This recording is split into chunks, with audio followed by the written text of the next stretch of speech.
កាអញ្ញាធរឃុំកំពង់ស្វាយពង្រឹងការផ្តល់សេវាសាធារណៈដើម្បីឆ្លើយតបតម្រូវការជូនប្រជាពលរដ្ឋឲ្យកាន់តែលឿនរហ័សនិងមានតម្លាភាពអញ្ញាធរឃុំកំពង់ស្វាយស្រុកកំពង់ស្វាយខេត្តកំពង់ធំបាននិងកំពុងខិតខំប្រឹងប្រែងក្នុងការលើកកម្ពស់ប្រសិទ្ធភាពនៃការផ្តល់សេវាសាធារណៈជូនប្រជាពលរដ្ឋក្នុងមូលដ្ឋានឲ្យបានកាន់តែលឿនរហ័សនិងមានតម្លាភាពលោកចំជឿងមេឃុំកំពង់ស្វាយបានឲ្យដឹងថាឃុំកំពង់ស្វាយមានភូមិចំនួន17ភូមិផ្ទៃដី 8,260 ហិកតានិង68អាប្រជាពលរដ្ឋសរុប 16,294 នាក់ស្រី 8,046 នាក់លោកបញ្ជាក់ថាសេវាសាធារណៈសំខាន់ដែលរដ្ឋបាលឃុំកំពង់ស្វាយផ្ដល់ជូនមានសេវាអត្តានុកូលដ្ឋានការចេញសម្បត្តិកំណើតសម្បត្តិអាពាហ៍ពិពាហ៍និងសម្បត្តិមរណភាពសេវារដ្ឋបាលនិងបញ្ជាក់ឯកសារការបញ្ជាក់លើលិខិតផ្ទៃសិទ្ធិលិខិតបញ្ជាក់ទីលំនៅឋានលិខិតបញ្ជាក់កាយសម្បទានិងការកែប្រែទិន្នន័យផ្សេងការសម្រុះសម្រួលវិវាទមូលដ្ឋានការដោះស្រាយទំនាស់រដ្ឋបវេណីតូចតាចឬទំនាស់ព្រំដីនៅក្នុងសហគមន៍ដើម្បីរក្សាសាមគ្គីភាពនិងភាពសុខសាន្តរដ្ឋបាលឃុំបានធ្វើការដឹកនាំនិងផ្ដល់សេវាជូនប្រជាពលរដ្ឋផ្នែកអត្រានុកូលដ្ឋានមានសម្បត្តិកំណើតសម្បត្តិបញ្ជាក់កំណើតសម្បត្តិមរណភាពនិងសម្បត្តិអាពាហ៍ពិពាហ៍ហើយក្នុងនោះយើងបានផ្ដល់សេវាជូនបងប្អូនជាច្រើនទៀតដូចជាសេវាតម្រូវការសេវាតម្រូវការនេះយើងបានផ្ដល់ទៅលើផ្នែក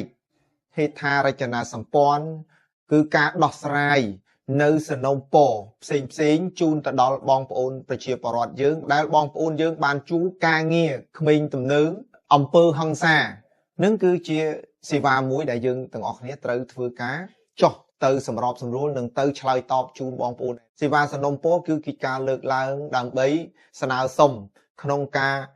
ជួយអភិវឌ្ឍនៅក្នុងភូមិរបស់គាត់ផ្លូវខូចស្នើសុំពូជបន្លែនេះក៏ជាសេវាសំណុំពរសម្រាប់ការផ្ដល់សេវានេះគឺយើងធ្វើចាប់ពីម៉ោង7រហូត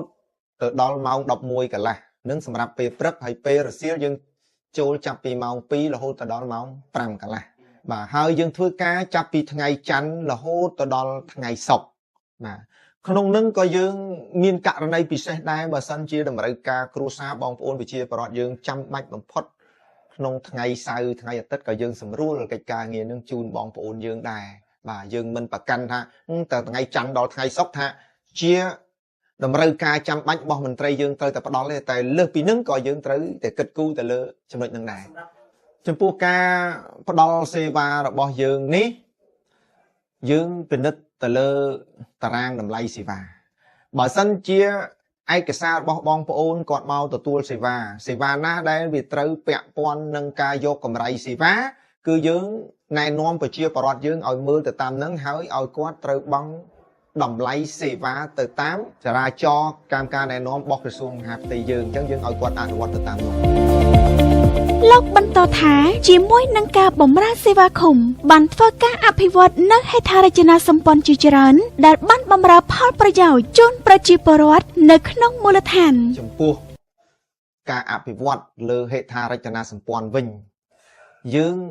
ត្រូវអនុវត្តទៅតាមតម្រូវការចាំបាច់របស់បងប្អូនប្រជាពលរដ្ឋដែលត្រូវការទី1ធ្វើដំណើរឆ្លងកាត់ទី2នឹងការ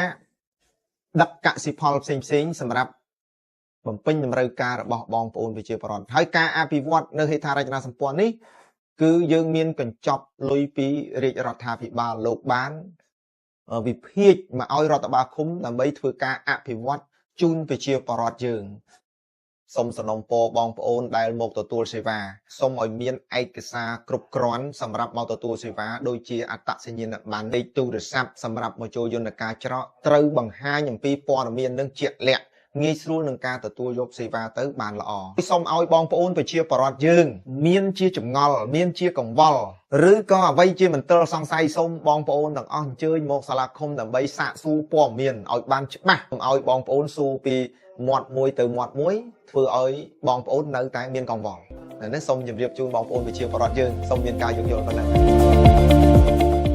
ប្រជាពលរដ្ឋដែលបានមកទទួលសេវាបានលើកឡើងថាការមកទទួលសេវាមន្ត្រីឃុំមានការយកចិត្តទុកដាក់ជាខ្លាំងមិនប្រើពាក្យសម្ដីគំរោះគំរើយនិងទេកំរៃយកប្រាក់នោះទេហើយបងប្អូនសំណូមពរទៅដល់មន្ត្រីឃុំទាំងអស់សូមបន្តធ្វើអំពើល្អបន្ថែមទៀតជាពិសេសការបម្រើសេវាជូនប្រជាពលរដ្ឋ